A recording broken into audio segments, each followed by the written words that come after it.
है इसी कब्रिस्तान? ये कौन सा कब्रिस्तान हुआ? आज तो शेर साहब से पूछना पड़ेगा।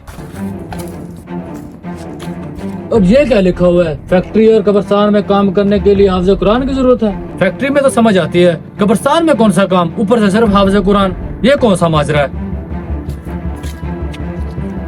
अब ये क्या लिखा हुआ है? जहाँ पर दफनाए जाने वाले मुर्दों को तोहफा दिया जाता है। मुर्दों को कौन सा तोहफा दिया जाता है? उस दिन भी सेठ साहब जल्दी में थे, अब तो पूछने पड़ेगा सेठ साहब से।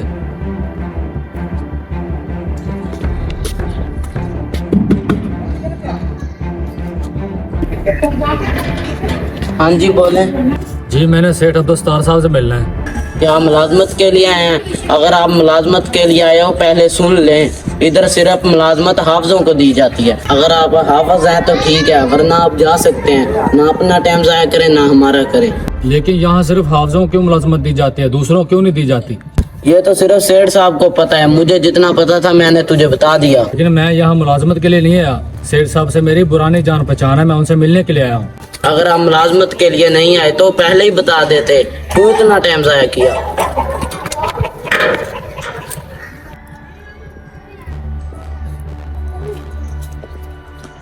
आ जाए अंदर।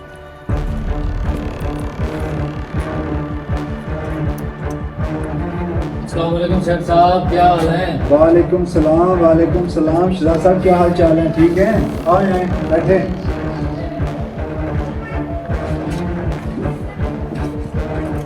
बताइए कैसे आना हुआ? सेठ साहब मैं आपसे कुछ पूछना चाहता हूँ जिसका आपको जवाब देना होगा। उस दिन भी आप जल्दी में थे। जी जी पूछें, क्या पूछना है? मैंने बाहर लिखा हुआ है बड़ा, और आपके गार्डन में बताया कि आप सिर्फ हाफिजों को क्यों नौकरी पे रखते हैं, दूसरों क्यों नहीं रखते? बाकी फैक्ट्रियों में तो आप ऐसा नहीं करते।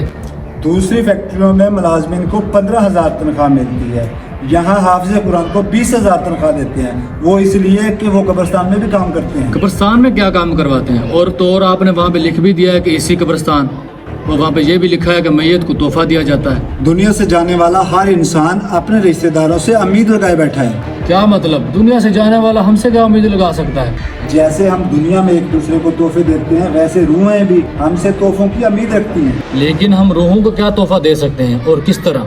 रूहों को इसाले स्वाब चाहिए होता है, और हम सबका मामूल है सुबह आते ही हम सबसे पहले कब्रिस्तान जाते हैं और उधर जाकर इसाले स्वाब करते हैं, और जब मिल का वक्त खत्म हो जाता है तो दोबारा वो यही अमल दोहराते हैं। जुमे के दिन आधी छुट्टी होती है और बाकी आधा दिन हम कुरान पाक पढ़ के इसाले स्वाब करते हैं। और अगर हम यही अमल करते रहे तो अल्लाह पाक कब्र का अजाब हटा देगा, और उन पे जो जन्नत की खिड़की खुलेगी वो एसी से भी ज्यादा राहत देगी। इसीलिए एसी कब्रिस्तान नाम रखा है, और इसाले स्वाब का तोहफा दिया जाता है। और हाफिजों को इसलिए रखा है ताकि वो आसानी से इसाले स्वाब कर सकें।